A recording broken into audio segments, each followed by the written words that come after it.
Ouça, eu estive aqui com base em números do Dr. Silva Lopes a fazer o que foi um gráfico com o que é a economia portuguesa desde 1900. Nós tínhamos uma tradução, vamos meter no ecrã para ver e o senhor falará sobre ela. Eu posso dar a indicação? Pode. Em 1900, de 1900 a 1920, a economia portuguesa andou aqui a rastejar à volta do zero. Depois começou a crescer. Estamos quase há um século, vamos lá ver. Sim, praticamente há um século. Sim. De 1920 em diante começou a crescer por década a década, com oscilações. 30, 40 foi um ano pior, não sei porquê, a Guerra Civil de Espanha talvez. E depois tem vindo a crescer até atingir o máximo na década de 60, 70. É a barra mais alta no meio. É a mais alta, depois 70, 80, depois 80, 90, depois 90, 2010. 2010. Numa previsão do Banco de Portugal, que já é otimista, é possível dizer que a economia não crescerá em média anual mais que 0,6%.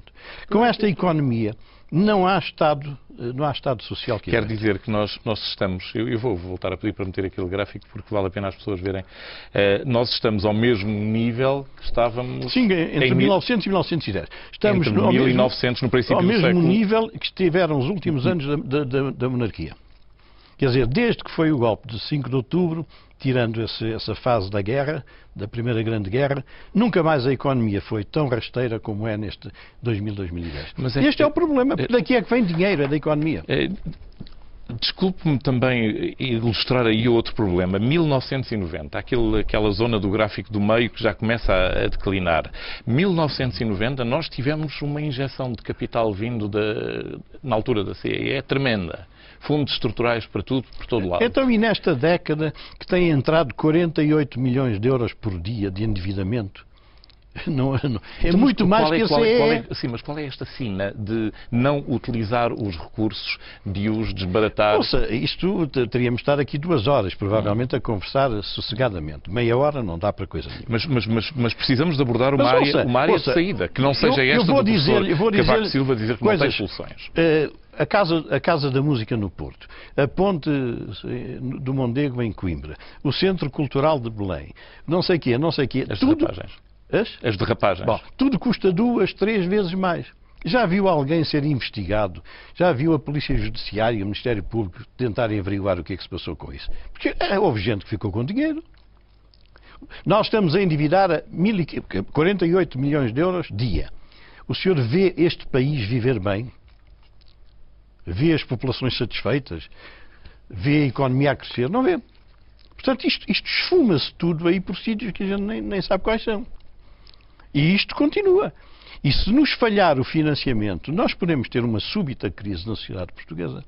Como é que se traduz essa crise na sua, ninguém sabe. Na sua análise? Sabe que estas mais crises... do que o desemprego já a desemprego e barulho e protestos. E, sabe, desordem social? Desordem social, não estamos livres disso, com o caminho que isto leva, porque juntamente com este empobrecimento rápido do país, junta-se a imoralidade das elites políticas, económicas.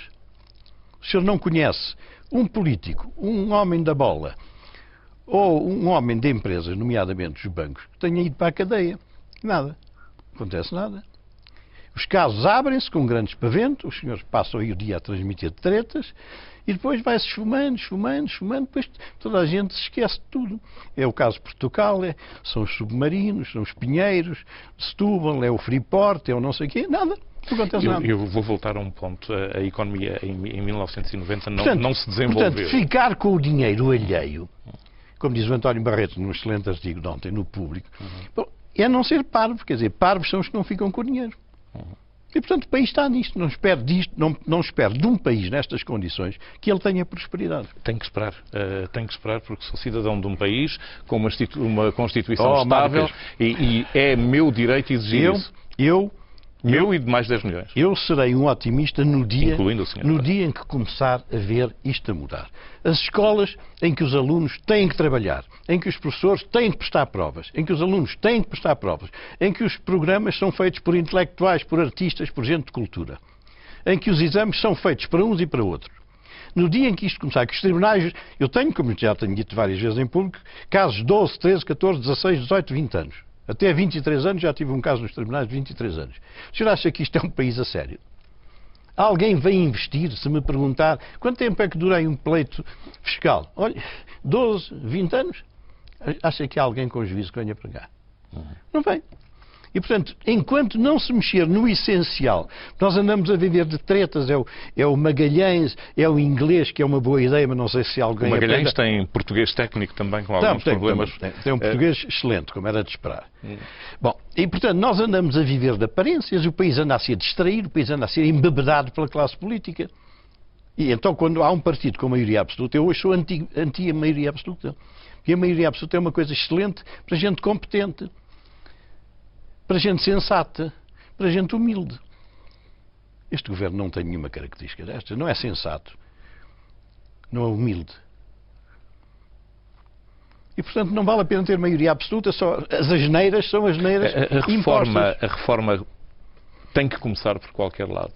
A reforma teria de começar pelos partidos. O senhor preconiza uma reforma quase em revolução, obviamente com o termo benigno que ela possa ter, mas uma alteração fundamental... É nos partidos, tem de começar nos partidos. Os partidos têm que ter mais qualidade, mais seriedade, mais apego ao interesse público.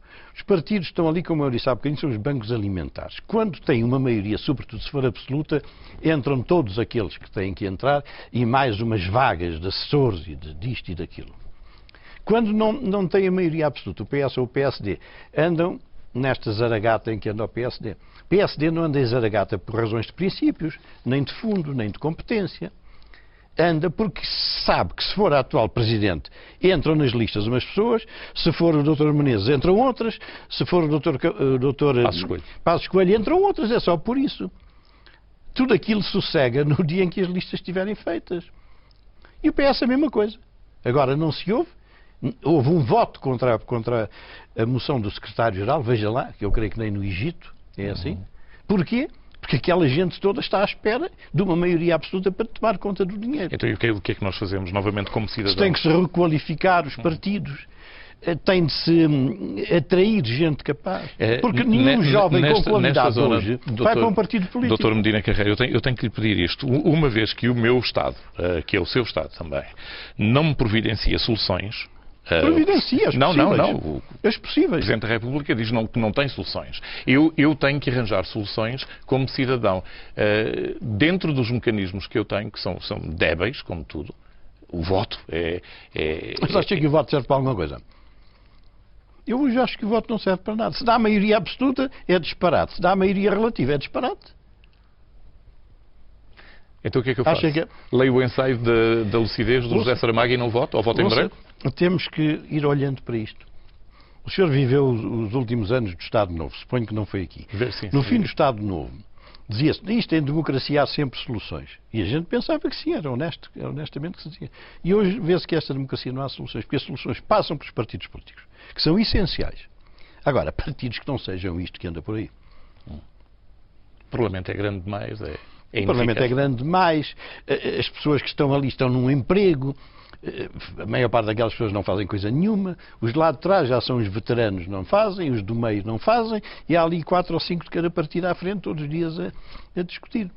E aquilo é uma discussão absolutamente sem interesse, sem conteúdo, sem dimensão, a zaragatear, a chamar nomes uns aos outros. Novos partidos seria uma solução? Não, novos partidos, ou seja, para que novos partidos?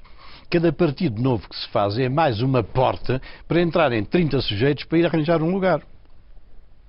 Quando eu vou falar de princípios, de valores, de ideologia, isso já foi chão que deu uvas, não há já nada nos partidos, isso é conversa fiada. Socialismo, social-democracia. Mas nós precisamos de ter uma carta para navegar... Mário Crespo, os problemas nascem na base, as soluções nascem na base, nascem com a educação, com exigência, com rigor, com disciplina, com exemplo. Num país onde ninguém chega a horas, acha que há alguém que possa levar a sério a organização social. O senhor, quando eu cheguei à casa, o senhor é pontual. Sou. Sempre foi. Sempre fui. Mas quer dizer, ficou surpreendido. Não está habituado. Em si, não fiquei, mas gostei de constatar. Sim, mas se calhar é um caso único. Portanto, isto não pode ser. Os países da Europa do Norte e do Centro da Europa fizeram-se com rigor, com disciplina, com exigência, com seriedade. Nós não temos nada disto em Portugal. As escolas são uma bandalheira. Estas pseudo-reformas que têm andado a ser feitas são todos uns disparates. Não vão melhorar coisíssima nenhuma. A educação vai ficar igual. Agora querem estender até ao 12º ano, quer dizer, é estender a ignorância até oficializada até ao 12º ano. Porque tem de se começar no princípio, com base, com rigor. Onde é que está a via? Eu ouço o seu diagnóstico com preocupação. Fica incomodado. Fico, claro que fico. Devo-lhe dizer que o seu diagnóstico ainda contém elemento, vamos lá ver, de revolta suficiente para me dar alguma esperança de que essa revolta se concretize. Mas não é preciso revolta nenhuma. O senhor já pensou num novo partido? Já 3 pessoas me convidaram. E? Eu disse que casas de mulher de má vida já há muitas. O senhor tem um poder de síntese que... Não, foi o que eu disse, honestamente, foi o que eu disse.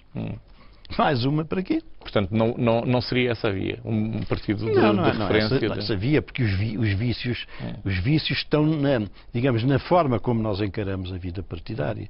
Se eu encaro a vida partidária como advogado, ou como empresário, ou como outra coisa qualquer, como uma maneira de ir buscar um pouco mais de dinheiro ao Estado, isto não tem solução. E a vida partidária é encarada assim, como se sabe. A administração pública, uma das razões porque a administração pública está destroçada, é porque quando vem um partido novo, as cabeças da hierarquia, na sua maioria, vão embora. E vêm outros. Ninguém respeita, ou praticamente ninguém respeita, os chefes hierárquicos. Porque são de distração partidária, não é? Dizer, este homem é um homem conhecido pela sua competência no ambiente, ou na saúde. Não. Aquilo é... Tinha expectativas no início desta legislatura? O senhor não, desta legislatura não tinha nenhuma. Aliás, escrevi, não tinha nenhuma. Eu tinha expectativas a seguir ao 25 de Abril. Acho que o 25 de Abril, com tudo aquilo que teve de perturbante, não foi o que era de esperar. Era de esperar muito mais sarilhos depois do 25 de Abril. As coisas reequilibraram-se em 3 anos. E havia gente, havia ideias, havia um país e havia uma esperança. Hoje não há gente, não há ideias, não há país e não há esperança. Não tendo conseguido essa renovação. Eu, quando estive no governo, se eu pensasse o mesmo que penso agora do país e disto que nós vemos, eu não teria ido para governo nenhum. Como é evidente, ia para os escritórios, não ia perder tempo. Como hoje também não meteria nenhuma coisa desse género. Não vale a pena, é perder tempo. Mas nós temos as mensagens mais perturbantes, além da sua, daquela que o senhor nos tem dado. Temos outras que vêm de fora. Por exemplo, a perspectiva de ficarmos com uma pensão de reforma reduzida a metade daquilo que nos diziam que íamos receber. As famílias a endividarem-se para o dobro. Bom, e as pessoas a desempregarem-se, a ficarem desempregadas em volumes crescentes. E da chefia do Estado a mensagem de que não há soluções. Portanto, e essa é a mensagem séria. E quem não transmitir essa mensagem é um trafulha. É uma trafulhice. A mensagem é essa. Não há soluções no sentido de arranjar 500 mil empregos ou 300 mil empregos. Não há. O Estado não faz empregos. O Estado pode subsidiar. É isso que são as políticas sociais. Mas o Estado pode criar condições para os grandes empregadores deste país. As autoestradas, que é um disparate, nós qualquer dia somos o país da Europa com mais densidade de autoestradas. E acha que isso se resolve? Põe lá 1.500 pessoas, coitados, a trabalhar, ainda bem. Agora, o que nós nos vamos endividar com as autoestradas, com juros depois, é que se vai pagar. E que se vai pagar. Este governo não está a perceber que vai ser julgado no pelourinho dentro de meia dúzia de anos. Quando o estrangulamento externo chegar, este governo vai ser réu. Vai ser réu relativamente a este crime que está a ser cometido.